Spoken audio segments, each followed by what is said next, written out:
everybody, and welcome to Bottom Line with Roni and Byron. We have a lot of news to get to you. We're going to start with the school closings in the neighboring counties to Jackson County. In national news, we'll talk about how the Supreme Court blocks nationwide vaccine and testing mandates for large businesses, but allows healthcare worker vaccine mandates to take effect. And then we'll switch to sports and talk about the two baseball players at Cottonelle High School who signed baseball scholarships. And in entertainment, we'll talk about the death of Bob Saget and his autopsy was complete. And we have a special guest today. It is Tammy Dasher, the program director for Next Step Academy at Endeavor. So Byron, we're going to start with our top story, which is the school closings in counties near Jackson County. We have Holmes County that closed on Friday, yesterday, and they're scheduled to open back up on Tuesday. But then you have Rehoboth, who also closed, and then the Dothan City schools closed on Wednesday. So Byron, these all schools closures are contributed to the Omicron variant that have left shortages for teachers and substitute teachers. So what do you think about that? Yeah, I was hoping that this wouldn't come back around. It seems like every 3 months, COVID just kicks into a different gear. And, I was hoping when the vaccines came, things was going to, kind of downtick. But it's these variants come out and, the best thing we do is try to stick to what the healthcare professionals are guiding us and telling us and try to just keep, trying to beat this thing out. But yes, another round. But at least they're trying to make a good faith effort to try to, stop it, and that'll give them at least about 5 days break. So hopefully, it can turn things around. Yeah, with the holiday on Monday, that should help. But I think it was a smart move for those counties to go to virtual remote learning.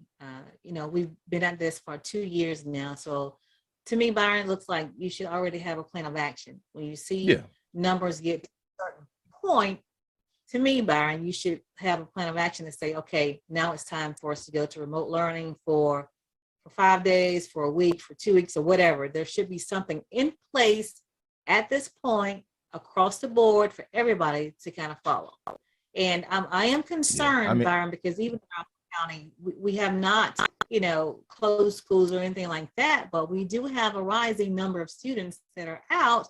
And that's a problem, Byron, because schools are missing 5 days or more, and that causes a problem with them being behind. And I'm just concerned that there's nothing in place 2 years in. Yeah, at this point, it should be, plans. There should be a lot of learned steps that have been learned, and people ready to, have something in place in the event something like this happens again. So for those that haven't, once again, people get involved. If you've got elected officials in there for a reason, and this is something. Yes, it hadn't happened in 100 years, but we've been at this pandemic for a while now. So it's a lot of lessons that have been learned with virtual learning, pluses and minuses, and what you do, you learn from those steps. In the military, we do what we call after action review. So we learn from the bad, the good, the bad, and how we can improve. And you take those lessons and you apply them to the next time. So this time around with Omicron or any other variant that may come around, it should be a lot smoother.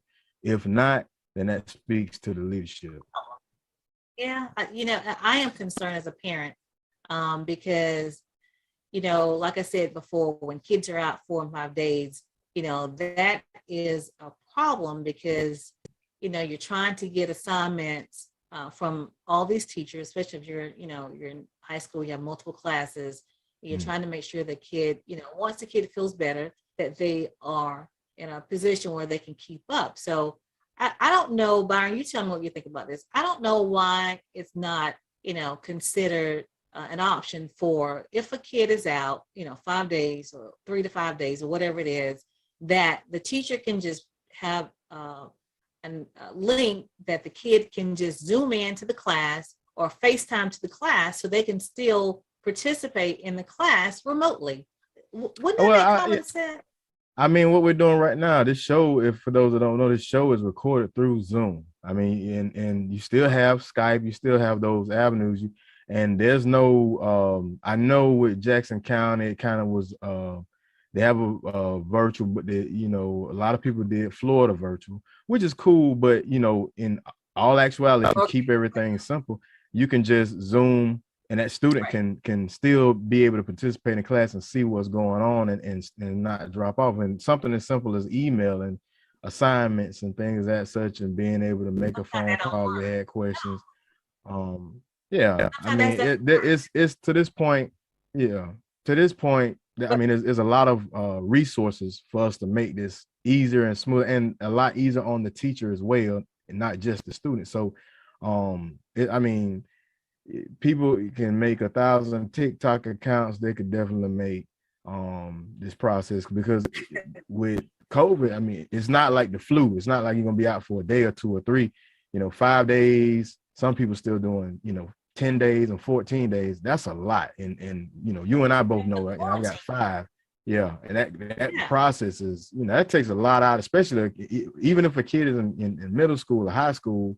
It takes a lot out of them, and it's hard to get that time back. And I'm an engaged parent, and I can keep them up to speed, but it's a lot that they miss out by not being in that In class. classroom. And But here's the yeah, thing. This is what yeah, I've seen, that they tell you that the teacher can, you know, talk to your student during their planning period or before class. Well, they're not always available. And if you have a certain amount of students, even though it's not to the threshold, I don't know what the threshold is where they shut down the class to go virtual.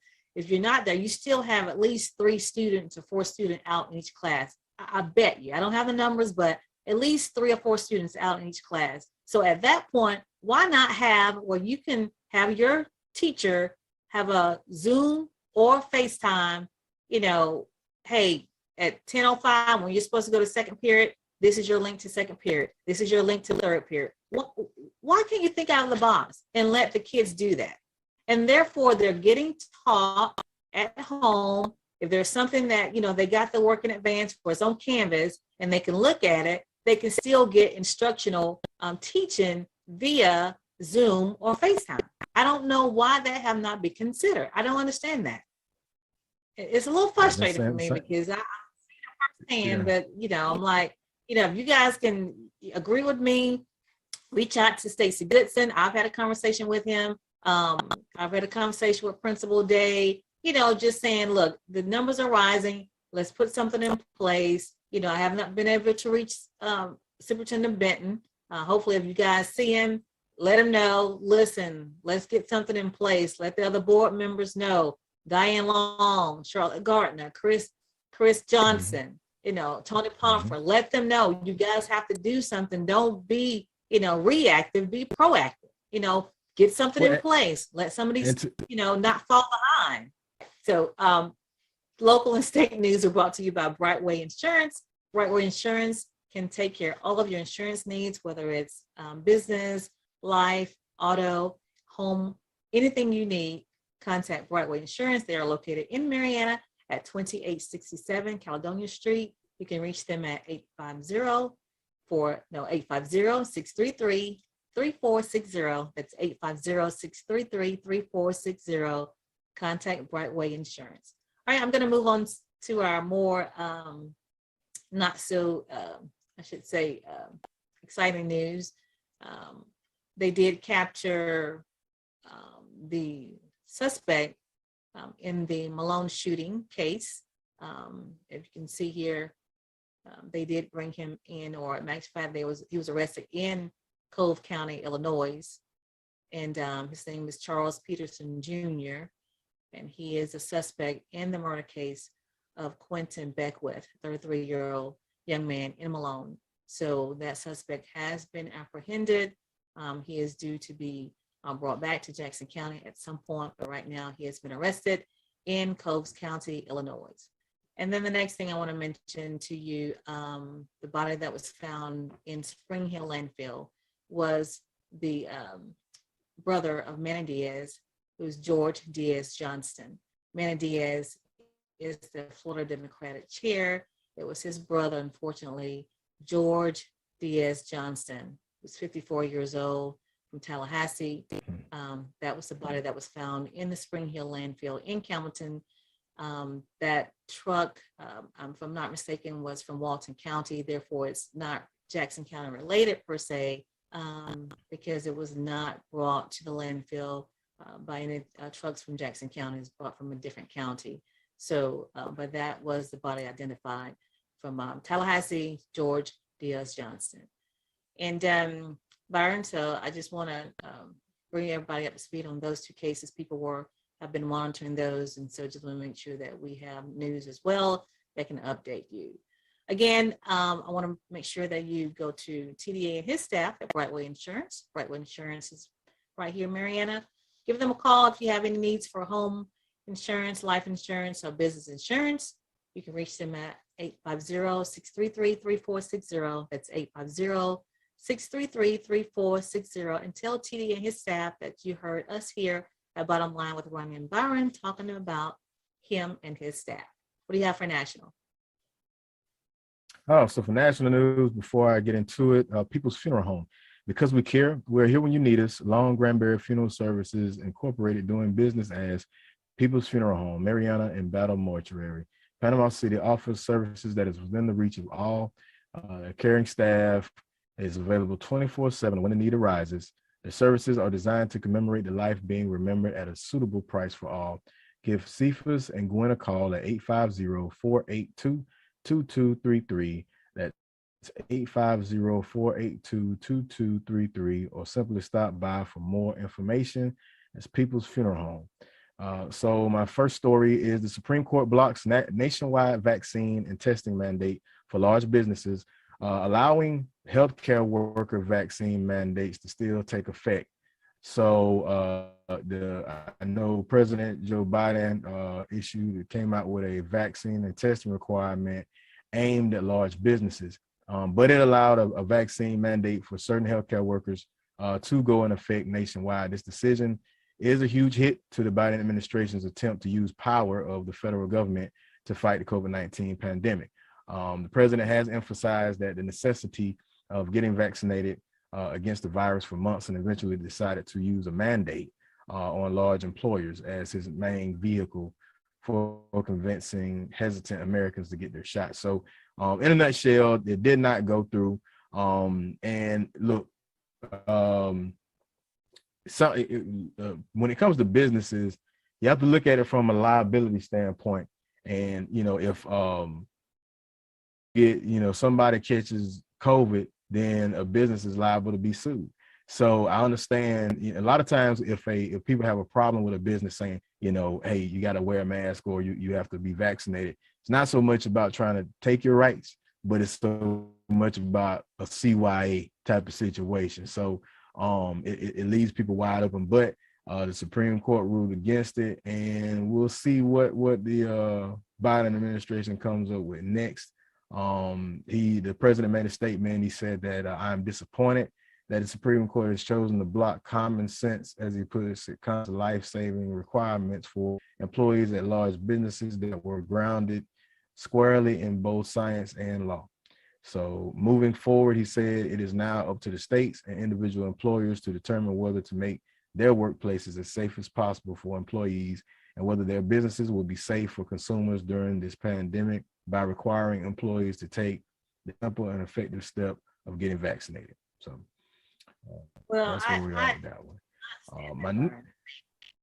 Yeah, I get it. I get the intent, but at the same time, there is precedence. So once the Supreme Court rules on that, and that's how law works. So people have to understand law works a little different than politics. When something sets a precedent, then it opens the gate wide open for anything else that may not be pandemic related, but it'll be a ruling that if a mandate comes out for that end, then it opens it wide open for something else. So just keep that in mind when getting upset about a Supreme Court ruling, regardless.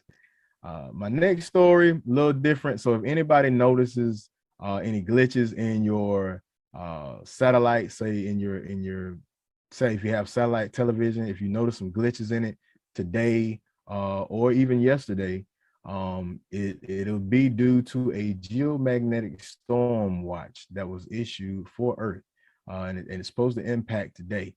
So basically, large solar flares it'll send out electromagnetic waves and affect the satellites in space. So whether it's your TV, whether it's your antennas, if you notice that even in your phone services, in some areas, power will even go out for a split second or two, and it'll be due to that. So don't get mad at the television companies. It may be a glitch to that solar flare. The NOAA's Space Weather Prediction Center has classified this as a G1 class geomagnetic storm, and it's forecasted. Now, southern parts of the United States may be able to see an aurora. So you may see the sun more brighter, longer. Later on in the evening, you may not see it set as quick, and you may see it sun may look bigger and brighter than normal, and that's due to this big electromagnetic wave that will come through. So it's called coronal holes, and they can develop. It doesn't have it's just only supposed to be tomorrow. It doesn't give like an hour time frame, but periodically throughout the day, if you notice anything in your services or in your TV or anything of that such, it'll be due to that big solar event. So, and that is all from me for entertainment. But before I leave, I want to mention People's Funeral Home again, because they care. They are here when you need us. Long Granbury Funeral Services Incorporated, doing business as People's Funeral Home. Mariana and Battle Mortuary, Panama City, offers services that is within the reach of all. Their caring staff is available 24/7 when a need arises, and their services are designed to commemorate the life being remembered at a price suitable for all. Please give Cephas and Gwen a call at 850-482-2233. That's 850-482-2233, or simply stop by for more information. It's People's Funeral Home. Okay, well, I want to move to sports and say congratulations to the two baseball players at Cottondale High School. Their names are Jude Haser and Corbin Odom. Jude Haser and Corbin Odom both signed to play at Union College in Kentucky. This is, I think, the first time that more than one player have signed in a single class at Cottondale High School. So that's really good to see kids being able to play, their sport at the next level. I think representing the alum. Yeah. Hazer is a second baseman and Odom is a shortstop. So congratulations to both of those young men, which we wish you the best. Then I'm going to move to. Go ahead. Where did they get scholarships at? Union College, which is in Kentucky. Okay. Union College, which is in Kentucky. Yeah. All right, I'm going to move to talk about college football a little bit. We both know that Georgia won the national championship. They did beat Alabama Crimson Tide. I think the score was 33-18. Just want to talk about the payouts a little bit, Byron, what each team got. So just for making it to the semifinals and to the national championship for both of these teams, they both got $4.2 million. They're universities. Wow. $4.2 million. Yeah. And then just for also, making it, they got an additional like $2 million. So they got a total of $6 million. Byron. That's crazy. But but I like how you breezed over that. Our predictions, when you made the prediction, I wasn't. Yeah. I said Georgia. Yeah. I did. I was hoping. I told you they were but I'm gonna be honest. I went to sleep. It was fourth quarter, 10 minutes left, and I said, well, Alabama's gonna win. This is the same old story. And when I woke up, it couldn't fit it, and it was Georgia. So I had to rewind. I was like, what? How did they come up by 2 touchdowns in less than 10 minutes left in the game? And I'll be, so yeah, that was wild, because I just knew it was the same old story again. And man, that was a great game. That was a good one. Georgia was hungry. They had gotten beat by them in the SEC championship. They hadn't won a national championship since 1980. Kirby Smart was playing against his mentor. So, they were fired up. So But anyway, the payoff was big. Again, I want to make sure I was clear. They got $4.2 million for playing in the championship, and then they got additional $2 million for making it to the semi-international. So they got a total of like $6 million each university. And to the point, another point too, we wonder why students, why it's a big thing to let them get paid in their likeness at least, Exactly, because you see how much money the university crazy. got. Yeah, exactly. Yeah. Not to mention these coaches get paid crazy money. I'm going there. Crazy. So Kirby Smart, the head coach for the Bulldogs, he got $200,000 just for winning.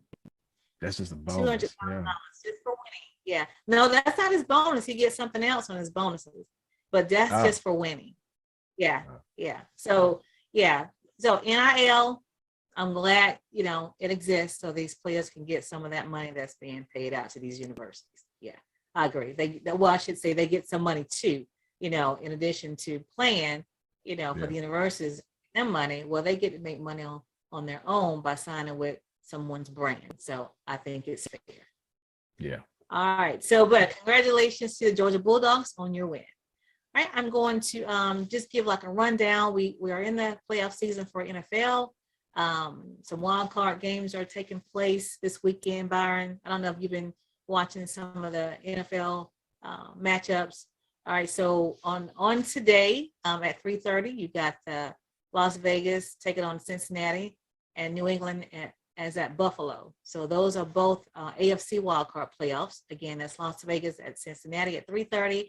And then New England is at Buffalo at 7:15.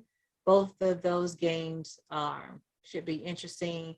I'm going to tell you the network. Vegas and Cincinnati are playing on NBC, and then New England and Buffalo are playing on CBS at 7:30. And then on tomorrow, Sunday, you got some of the NFC wildcard playoffs. You got Philadelphia is at Tampa.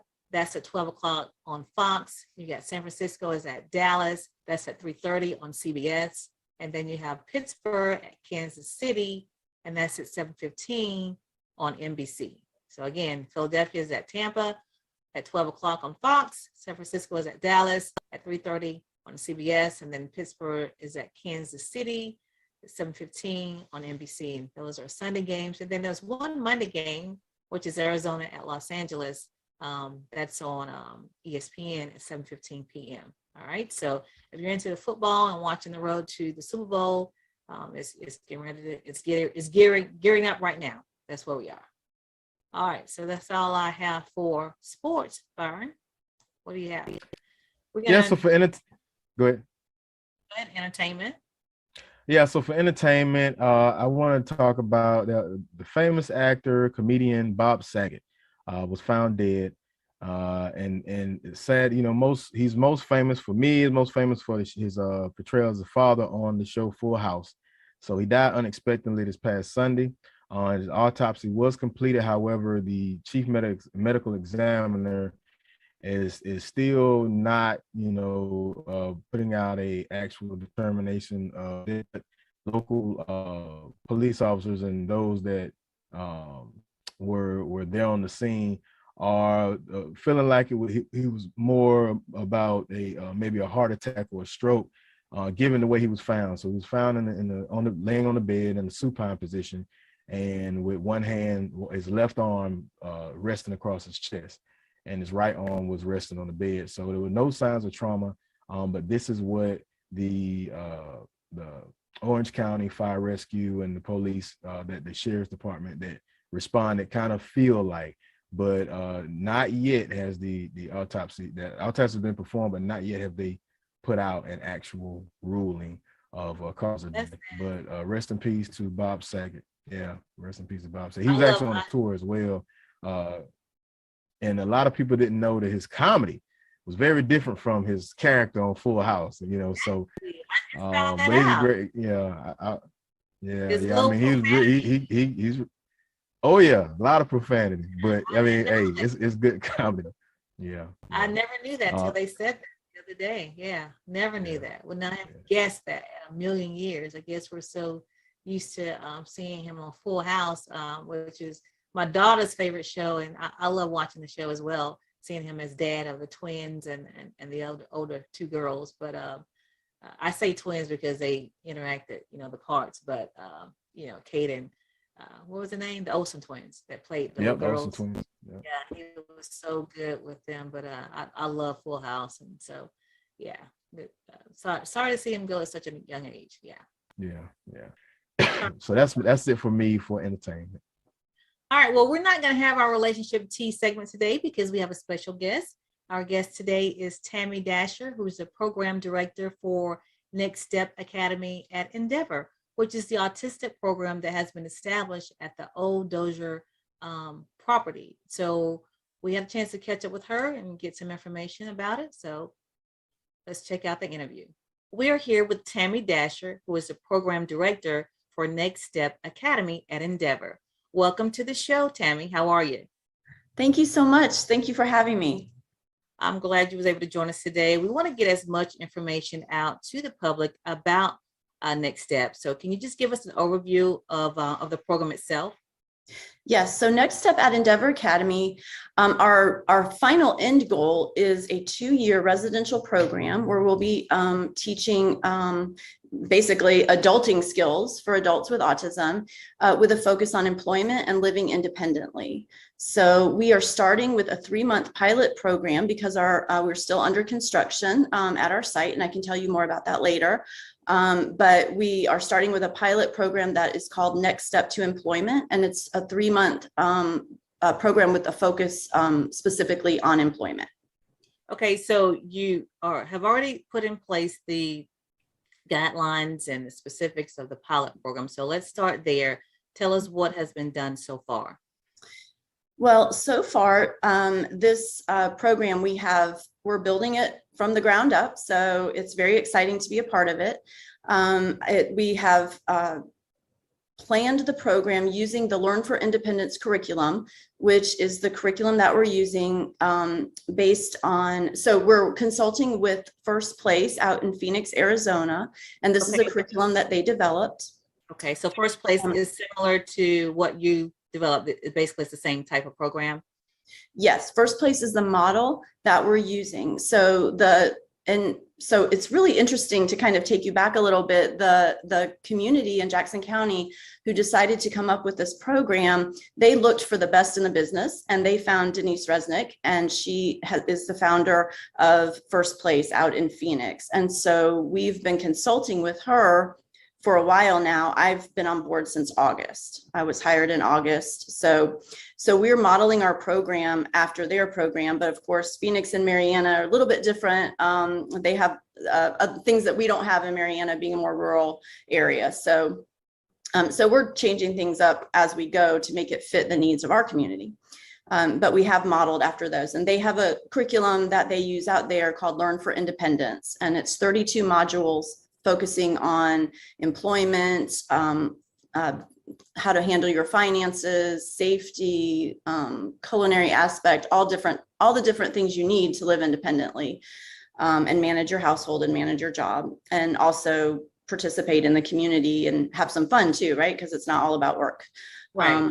So they're going to basically be taught life skills during the program. So let's just kind of go back. You have chosen at this point, from my understanding, a group of students already, correct? That's correct. Mm-hmm. Okay, how many have you chosen? So we advertised for a few weeks that this program was open, and there are 7 students who are going to be in the first cohort. Okay. Now, is this 24 hours? There's a certain amount of time during the day? Like, what is the pilot set up to? Right. So the pilot program, since we don't have our residential component yet, it is more like a day kind of thing. So the students have classes on Mondays and Wednesdays where we're teaching from these modules.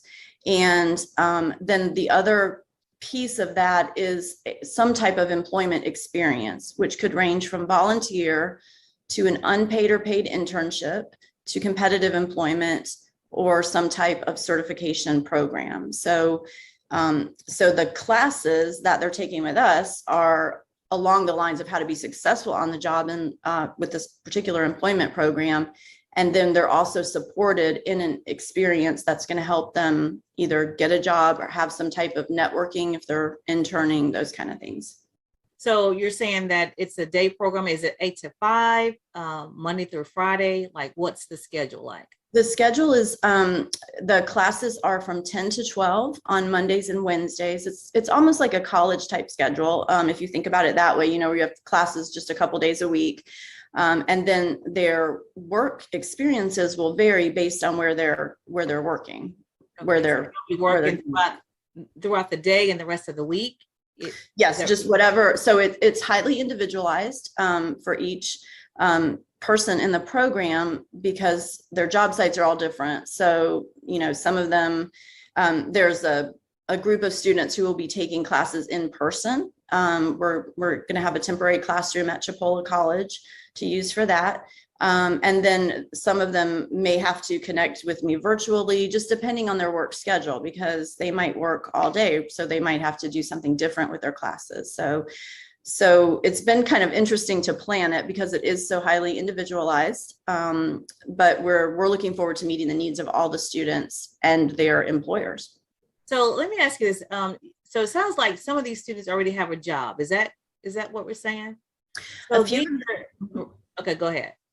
Yes, a few of them do. So for this pilot program, we're looking at the needs, you know, some of the needs that were brought to us. And some of those needs for individuals with autism are that they maybe have finished high school, or they maybe even have finished college, or they have a certification in a certain area or a high set of skills in a certain area, but getting the job is the difficult thing for them. And some of them are on a job but are needing support, so they might be in danger of losing their job, or maybe they don't know how to advance in their job, or they may only be part-time and looking for full-time employment, or as several of them have never held a job before ever. Okay, so I'm trying to get a scope. It sounds like are you looking, or is this program for a certain, I don't know the right terminology, but for a certain student that's on a certain portion of the spectrum, in order, because you're saying some of them already have jobs, and what I was, you know, envisioning or thinking about is, are these are students that may have graduated from, say for instance, Hope School, and have not ever had a job, you know, or in a, you know, on the spectrum, and really need to learn how to live independently, or, you know, learn some life skills. So are we talking about two different things here, like an advanced group, and as opposed well, we are talking about, I hate this term, I'm a former special ed teacher, so I hate the term tracks, but I really have two different programs that I'm running right now. For, you know, the autism spectrum is a range of abilities, and no two people are alike. Right. So to answer your question, yes, this is for those kinds of students who are going to need more supports, but it's also for the people on the spectrum where autism might be more of a hidden disability. So I'm on my job, but I can't advance because I don't know how to advocate for myself. So I'm stuck working part-time while everyone else who was onboarded when I came along has moved on. And I should be moving on to full-time employment with benefits as well, but I don't know how to advocate for that, or, you know, those kinds of things. So right now for this pilot program, because we don't have our residential. Now our residential, it's going to focus the same on those students who need more supports for those kinds of things. But for this pilot program, it was just open to anyone on the spectrum who had a need in this area. So Okay. Students may have a job but feel like it's not working for them, or maybe it's not a job they want to keep.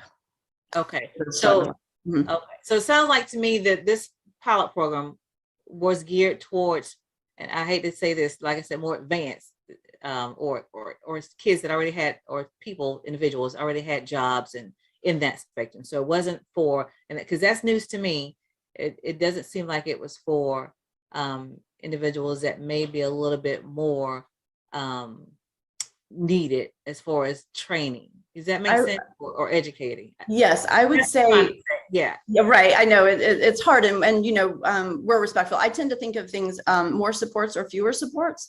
So, okay. but that is not right, because there are students, about half of the students, I mean, I only have 7, but it's about it equal, the ones who need more supports and the ones who need fewer supports. And so when I opened it up, I was just seeing, okay, who's going to apply, and kind of building it around that.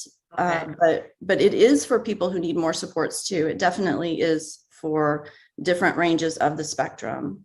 So And what's the age group that you have for these 7 students? For these 7 students, the youngest is 20 and the oldest is 27. Okay. Now let's talk about, you talked about, the scope of the program. You talked about there being class. Sometimes they'll be at a job site, learning skills. Mm-hmm. Those are the 2 components of the program, correct? Correct. Mm-hmm. Okay. And later on, you're talking about residential, but that's not where we are now, correct? Correct. Okay. We are hoping to plan residential. We're waiting on construction, of course, those types of things. But yes, eventually we will have a residential program that will be a 2-year program. Okay. Now, for currently, the fee is $2,000 per month for this pilot program. Is that correct? And That's what does correct. that cover? Tell us what that covers. So that, so again, a former special ed teacher, I definitely realize that is a huge chunk out of anyone's budget to spend that kind of money. So when I brought this before the Board of County Commissioners, I did a fee comparison. And many of your viewers may or may not know, but there are very, very few services for adults in our area, really anywhere. It's just very hard. We have a lot of services for early intervention. We have a lot for the school age children, and all of those are very important too. But it's almost like when our students age out of high school, they don't often have a lot of things to do. Right. So as I was trying to do this fee comparison, it became really obvious that these things I'm trying to compare don't really exist. But if you were to compare the things that the students in this program are getting, which is they're getting instruction and goal planning from a board certified behavior analyst, or a BCBA, which is me. They're also getting services on social communication, working with FSU's speech and language graduate student clinicians. I'm also hoping to get some special educator student teachers and interns. Since I was a teacher, I can supervise student teachers, so they'll have that component. And they also have job coaches. Okay. And if you were to find all of these services, which you couldn't in one area, but if you were to pay the going rate, it would, and if you found all those services, it would cost almost $4,000 a month. Okay, so Tammy, realistically, I'm just gonna put it out there. It's really like you mentioned, a huge chunk for most, especially in this area. So if someone has a loved one that they wanted to be in the program and they heard this amount, that basically really kind of shut down. I know for a fact, it just kind of like, oh, we can't do that. But I hear there's scholarships. So how does that come into play? Yes. So it was a goal of mine. Again, I do realize the cost, and I know that there are people who can write that check, and that's great, but there are many, many more people who are going to need some support. So we are looking at other funding sources and ways to provide help so that the cost of the program is not a barrier. It is important to note that the high quality of services, it is going to cost. So, we have to support that as well. But we have some donors who have stepped forward to help. And it was a goal of mine to at least partially fund every student who was going to be in this first pilot cohort. And so every student who applied for the scholarship was awarded at least partial funding for this first cohort. So, so you said partial, was that half? Was that, it's just depending on their resources and what their needs and resources were. So it was. So when you applied, was that told, like during the application, you will receive, some sort of? Well, I couldn't do that because I was still working to try and secure funding from donors, right? So these are private donors who have stepped forward to fund everything from application fee for the students to those things. And those are things I've been working on since August, with the knowledge that there are people who want to be in this program who may not be able to afford it. Now, I'm so glad, I feel very fortunate to be on your program to get the word out, because this is something that we have some grant requirements. We've got some quick turnarounds on things, and had to put together a pilot program. We've got to start our program so we can show that the things that we do, that leads to getting more donors and more funding. So it's kind of like, it's what comes first, right? So we're trying to get the word out. And I feel like for the students who applied, they maybe applied without the expectation of that, but I encouraged everyone who reached out to me via email and through our website, everyone who asked me that question that you're asking me about costs, I did say to them, I highly encourage you to apply. I'm working to get scholarship funding. So I do feel like the people who had questions about that and reached out, I definitely replied back individually to everyone who contacted me to say, please fill this out. But I couldn't guarantee it, of course, because I didn't know I was going to have what I had until I got it. Right. Okay. So the program starts at the end of January. Is that right? January 24th. And it goes for 3 months. So when does the next 3 month start? So we're starting actually to plan that now, even before. And one of the things that I am pleased to offer in the summer, we're going to have some different kinds of shorter programs. So our program, we're hoping to have residential in the fall with a small number of students. And so the 3 month pilot, we might not have this 3 month program. Again, that was just to kind of get started. Let's look at how things are going. Let's work out the glitches, that kind of a thing. But the summer programs I'm going to offer are going to be shorter and also more affordable, kind of maybe like workshop type things, or maybe, summer, not really camp, but kind of camp for these kinds of skills. So we're hoping our school is going to be ready then. So we have a place, and at our school where we have a demonstration kitchen. We're going to have a teaching apartment. So like an apartment to teach some of those independent living skills that students need. And we'll also have a traditional classroom. So the prices those prices haven't been set yet, but I do encourage any of your viewers who are watching to contact me. And I'm sure maybe you will put up my email at the end, or how that works. But if you contact me and let me know, hey, this is something I'm really interested, could you offer this? Then please do let me know, because I'm listening for feedback, and I'm hearing lots of different things like job prep. And one other thing is that those programs in the summer, there will also be some offered for high school age students as like job prep. So to get you ready for, if you're in high school now and you think, hey, I'd really like the chance to be at Next Step Academy, and maybe you have some skills we need to work on to get you there, those would be some good things to do. So let me ask you this, speaking of high school, have you guys partnered with Hope School? Because, they have, several graduates each year that will be perfect for their program. And I mentioned to you offline that, I have a brother that's autistic, and I would love to see him in the program as well. So have you guys reached out to Dr. Braxton?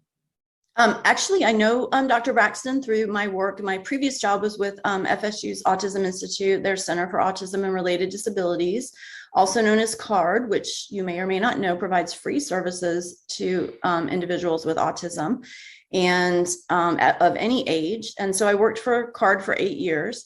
And so in part of my work with CARD, I was fortunate enough to work at Hope School and along with Dr. Braxton. Now, CARD is more of a resource agency rather than a direct service agency, but they're great at pointing people to resources. So to answer your question, I would love to work with a Hope School. And I actually have many speaking engagements coming up and many things on my to-do list, and that is one of them. And in fact, I understand that at Hope School, they have a culinary program. And I was talking with my program coordinator who has reached out to the teacher there and asking them about, hey, when we do our little graduation for our 3-month thing, we want to use their catering, right? We want to use local resources. We want to definitely have the Hope School students, who are ready for this, would love to have that be directly an option for them right there in Marianna. Now, I will say this, Sam, and I know this is not on you, but I remember a couple of years ago when this, idea was beginning to, you talked about, it was suggested that they reach out to Hope School. So I'm a little surprised that it has not formed a partnership now.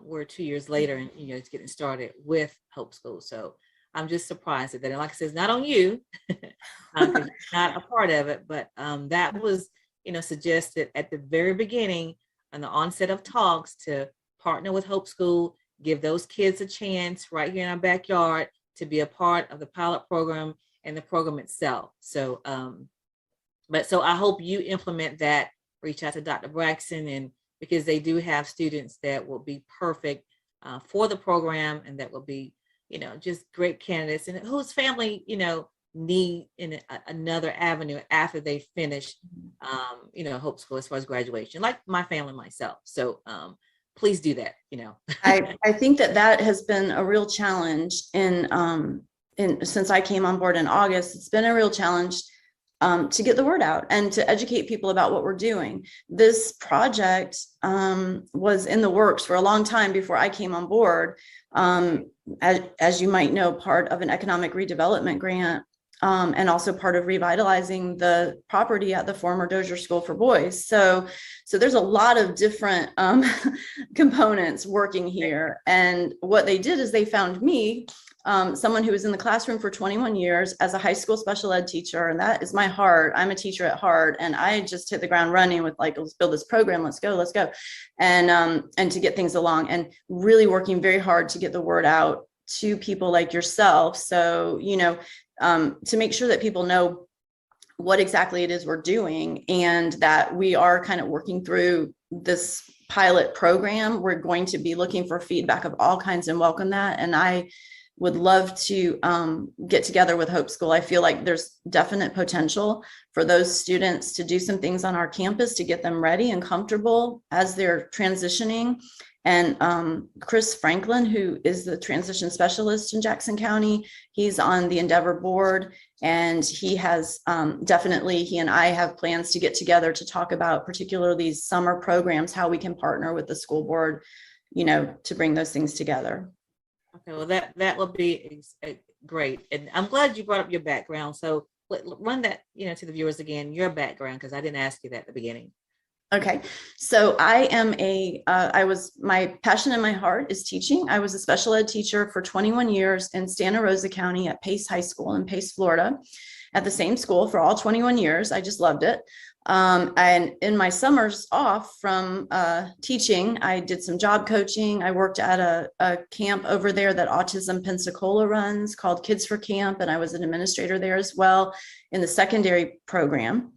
And then when I moved over here, I worked for FSU's Center for Autism and Related Disabilities for 8 years through FSU's Autism Institute. And that's more of a resource agency, but I worked in all 18 counties of the Panhandle a little bit, especially once we went virtual during the pandemic. So I do a lot of trainings, worked with teens and adults mostly during that time.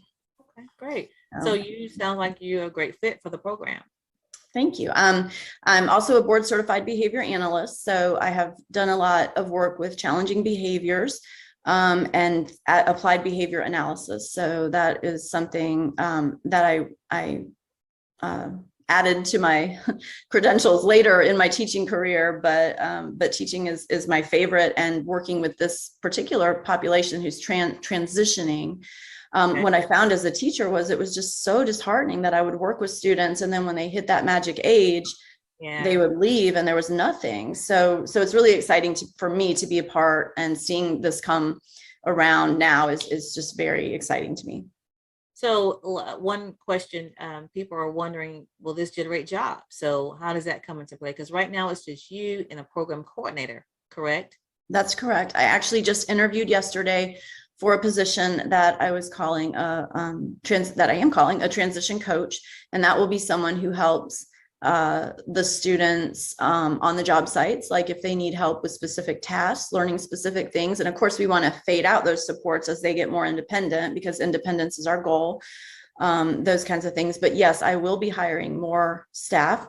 And that's something else to get the word out. So particularly when we have residential, we are going to need a property manager. We're going to need someone who's there 24, someone on site 24/7, just for safety reasons and things like that. The other thing that I'm really hoping people see is that this is an opportunity for businesses to access a group of individuals who can be really beneficial to the workforce. You know, we've all seen those signs where everybody's hiring, and we just happen to have a lot of people who would be perfect for some of those jobs, who aren't doing anything because they don't have the support that they need. So hopefully, in the larger scheme of thing, we will find families who want to come to our area so their adults with autism can attend and be a part of the community. And that, in fact, is what they found out in Arizona, is that many families, once their students go through the program, the families relocate, or the students who go through the program choose to stay there and become a part of that community. So, and work and live there. So that's our hope too. Well, I will say we have a lot of students here already that, you know, will have great opportunities in this program. So we are looking forward to that. So let's do a recap. So you have started, the pilot program will start at the end of January 24th or 27th. What is 24th. 24th. It'll go for 3 months. And then after that, this summer, you will start another program that will basically be like workshops, and people can look to find applications where for their students to apply for those programs. Give us information. Right. So we've just launched our website right before Christmas. So we do have our website that is up and operational, and all of our announcements will be posted there. Also, the Jackson. What is that website? It's nextstep@endeavor.org. So that's okay. NEXT, okay, at endeavor.org. Okay. Yeah, and AT, not the @ sign. So that can be a little confusing. But and I have a handout I can send you, or with some information that you can post those things if you want afterwards. Yeah. I would say our biggest challenge right now is spreading the word, you know, and getting people to know that even if you feel like it's you know, is this for me, or is this for my child, or is this for the adult that I love who has autism, please email me and ask me. I have a highly personal touch with this, and it is my goal to encourage people. And I've had people reach out to me whose adult children, for lack of a better word, are not on the spectrum. And I've been fortunate that through my work with CARD, I have easy access to resources for them too. Like, oh, here, try this, you know. So this is my mission. This is my ministry. My goal is that this is available to the people who want it, and particularly to the people in Jackson County. So I've had people ask me, people from Atlanta, or people from Port St. Lucie, or people from Orlando. And in fact, people do go to Arizona from all over the country. And that's wonderful. But my goal is that right here in our own community, those students are our first students we want to serve. So I really am thrilled to be able to do that. Let me ask you this: of the current 7, how many of those are from Jackson County? What percentage, or how many? So right now I have 3 from Marianna, 1 from Bluntstown, and 3 from Tallahassee. And this, I think, will be a bit of a game changer when people, when we do have residential. I feel like people will want to come from other areas, but I am assuring you that people who from Jackson County, those are those are like first dibs, right? Because the Jackson County community put this together. So, and that's what we have to keep in mind. That is definitely my goal. You can put that on the record that people from Jackson County, this is Jackson County's program. Right. So we look forward to seeing the how this pilot, you know, turns out, and then the actual workshop. So I'm sure you'll be putting up information on how to apply for the workshops that's coming up, so kids can start, or parents or your family members can start, you know, looking at that.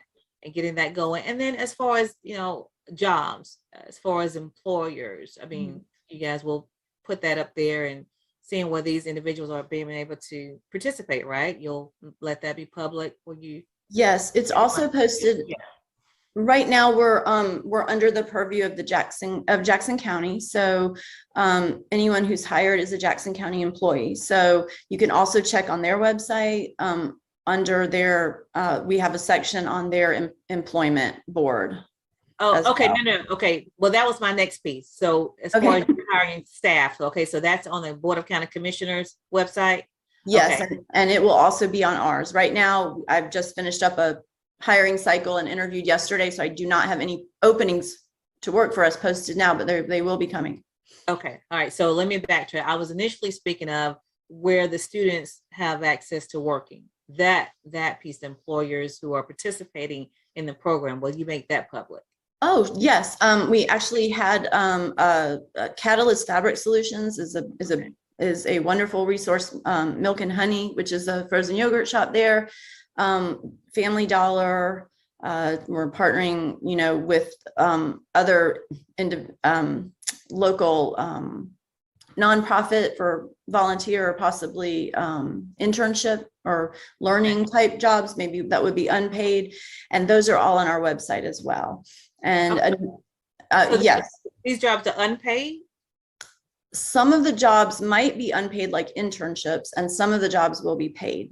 Okay, for the student. Are we talking about the same thing? We're talking about the student experience. Students, yeah, the students. Yes. Yeah. Mhm. Okay, all right, okay. With the end goal of paid employment. But like for the example I gave you before, someone who is maybe in a certification program, Right.